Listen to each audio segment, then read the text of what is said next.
Yang berpusat di Garut, Jawa Barat terasa hingga Jakarta. Sejumlah penghuni hotel di kawasan Tamrin yang sedang beristirahat sempat panik dan berhamburan keluar hotel.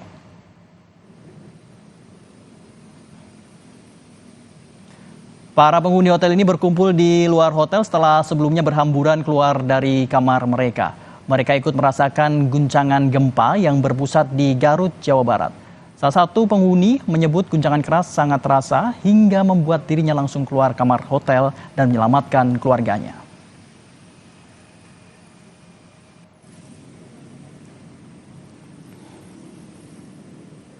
Kebetulan saya di lantai 9.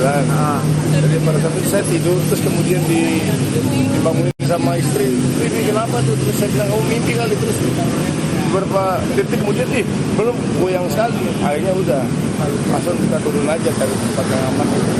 Oke. Berarti berasa sekali tadi gempanya ya Pak? Berasa banget ya. Oke. Ini berarti turun tadi sama istri sama anak juga ya Pak? Ya. Oke. Nanti lihat situasi lah kalau memang ada masuk, ya baru itu juga masuk. Saudara, gempa dengan magnitudo 6,5 mengguncang Kabupaten Garut, Jawa Barat Sabtu malam. Terasa hingga Kabupaten Tasikmalaya, Jawa Barat. Melaporkan info terkini kondisi Gedung Kuarca Pramuka yang berlokasi di Kecamatan Mangun Reja, Tasikmalaya, atapnya ambruk dan kaca jendela pecah. Beruntung, atap bangunan Kuarca Pramuka yang ambruk tidak menimpa anggota Dewan Kerja Cabang Tasikmalaya yang sedang menggelar rapat pleno. Sebanyak 15 orang yang sedang rapat di aula atas Gedung Pramuka langsung berhamburan keluar menyelamatkan diri.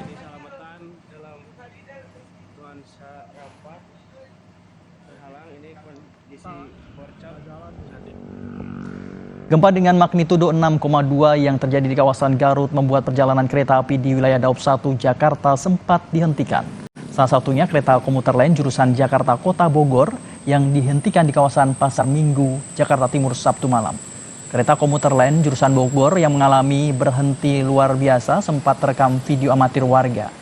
Kereta berhenti tepat sebelum stasiun kereta api Pasar Minggu dan sempat berhenti selama 30 menit. Sejumlah petugas dari awak sarana perkeretaapian juga terlihat melakukan pengecekan terhadap jalur kereta api yang dilalui. Setelah dirasa aman, perjalanan kereta api komuter lain jurusan Jakarta Bogor kembali dilanjutkan. Iya, tadi sempat berhenti tadi setelah gempa. Nah, itu bangsa setengah 12-an. Itu kereta berhenti 30 menit. Sempat kelihatan penumpangnya pada keluar nggak Bang? Enggak sih, cuman kayak ngeliat kayak pada gelisah gitu, kayak ini nanya apa gitu. Kayak ngeliatnya sih. Ya, langsung jalan lagi sih, normal lagi. Nah, sebelum itu ada lagi kereta, dia berhenti lagi. Paling dia nggak lama banget sih, cuma bentar doang bisa jalan lagi. Saudara, informasi terkini di Garut, Jawa Barat pasca guncangan gempa bermagnitudo 6,5 Sabtu malam. Kita bergabung dengan jurnalis Kompas TV Ridwan Mustafa. Selamat pagi Ridwan, apakah ada laporan korban akibat gempa yang terjadi Sabtu malam tadi? Ya, pasti dan juga saudara, pasca gempa yang terjadi yang mengguncang Kabupaten Garut, Jawa Barat pada Sabtu malam, tepatnya pukul 23:29 waktu Indonesia Barat, yang mengguncang Kabupaten Garut dengan kekuatan 6,5 magnitudo. Saat ini tercatat sedikitnya ada 25 bangunan yang menjadi atau terkena dampak, di mana 25 bangunan tersebut yang terdampak dari gempa semalam itu 22 merupakan rusak ringan dan 3 lainnya terdampak rusak sedang. Dari jumlah tersebut rata-rata itu terjadi di daerah kawasan Garut Selatan, seperti halnya di daerah Kecamatan Cisompet, Pamengpek, Cibalong, Bungbulang, dan lain sebagainya. Meskipun memang ada juga bangunan yang terdampak di daerah Cilawu dan juga Wanaraja. Dari jumlah tersebut ada satu fasilitas umum, yaitu Rumah Sakit Umum Daerah milik pemerintah Kabupaten Garut yang menjadi dampak, yaitu Rumah Sakit Pamengpek yang berada di Kecamatan Pamengpek, Kabupaten Garut, Jawa Barat. Namun demikian, meski memang adanya rumah yang terdampak dan juga adanya bangunan atau fasilitas umum yang terkena dampak dari gempa semalam, tidak dilaporkan adanya jumlah ataupun adanya orang yang meninggal dunia akibat gempa tersebut. Dari yang tadi saya sampaikan, Pagi dan juga saudara, itu semua merupakan data sementara yang diinventarisir oleh Badan Penanggulangan Bencana Daerah atau BPBD Kabupaten Garut, dan juga dari Taruna Siaga Bencana Kabupaten Garut. Hingga saat ini pemerintah Kabupaten Garut pun terus melakukan upaya menginventarisir barangkali adanya rumah-rumah atau pemukiman warga yang terkena dampak. Bahkan pasca gempa semalam sekitar pukul 2 dini hari, Polres Garut beserta TNI, BPBD, para relawan langsung melakukan apel siaga dan juga menyebarluaskan petugas-petugas ke lapangan untuk meninjau dan juga menginventarisir adanya korban ataupun adanya rumah-rumah yang menjadi dampak dari gempa berkekuatan 6,5 magnitudo yang terjadi Sabtu malam. Seperti itu, Pak Jeri. Ridwan, berarti warga yang rumahnya terdampak gempa saat ini mereka masih bertahan di rumah masing-masing? Nah, pasca gempa terjadi memang sebelumnya setelah gempa terjadi warga sempat berhamburan keluar rumah karena memang guncangannya cukup besar sekali. Bahkan tidak hanya warga, pasien dan juga perawat yang berada di sejumlah rumah sakit pun sempat berhamburan keluar rumah sakit. Namun beberapa saat setelah gempa terjadi, warga pun kembali untuk ke rumahnya masing-masing karena memang mereka menganggap bahwa situasi lebih aman seperti itu. Dan perlu saya sampaikan Pak Jeri juga saudara, hingga saat ini aktivitas di Kabupaten Garut berjalan normal. Namun demikian pihak pemerintah Kabupaten Garut melalui BPBD dan juga para relawan termasuk dari pihak kepolisian juga TNI terus melakukan upaya-upaya memonitor dan juga menghimbau kepada segenap masyarakat untuk tetap waspada, terutama di daerah-daerah yang memang mendekati kawasan laut pantai selatan seperti halnya di daerah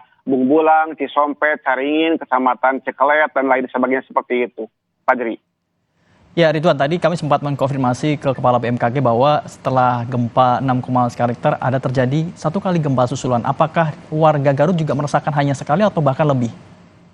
Betul sekali, pasca gempa yang terjadi sekitar pukul 23:29 waktu Indonesia Barat, memang warga pun sempat merasakan adanya gempa susulan sehingga mereka berada di luar rumah cukup lama. Namun setelah itu hingga hari ini, hingga pagi ini belum terjadi atau belum dirasakan adanya gempa susulan yang terjadi pasca gempa semalam. Dari rentetan tadi, Pak Ji dan juga saudara, tercatat ada sedikitnya 4 orang yang mengalami luka-luka, di mana 4 orang tersebut 2 orang di Kecamatan Pamengpeuk, 1 orang di Kecamatan Cisompet dan juga 1 orang di Kecamatan Singajaya. 4 orang tersebut mengalami luka ringan akibat gempa yang terjadi semalam. Demikian Pak Jeri.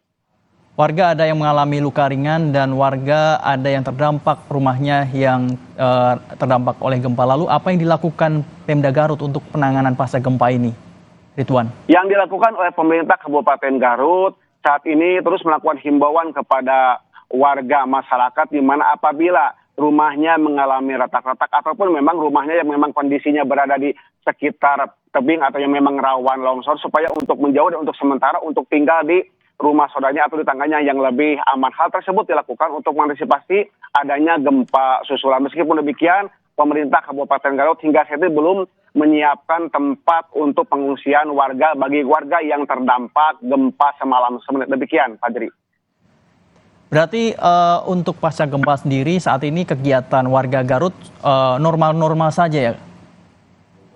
Benar sekali, pasca gempa semalam aktivitas di Kabupaten Garut berjalan normal. Tak hanya aktivitas warga biasa, aktivitas di sejumlah rumah sakit pun, baik itu rumah sakit milik pemerintah Kabupaten Garut ataupun rumah sakit swasta berjalan normal seperti biasa. Meskipun memang semalam sempat terjadi kepanikan dan warga dan juga pasien termasuk perawat sempat berhamburan keluar gedung rumah sakit. Demikian Pak Jeri.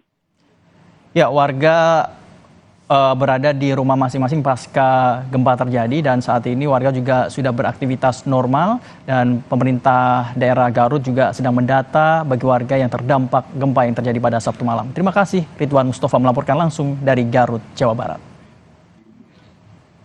Saudara, usai jeda Kompas Pagi akan kembali dengan informasi tim SAR gabungan berhasil menemukan 1 korban longsor terakhir di jalur Trans Sulawesi Poros Buntau.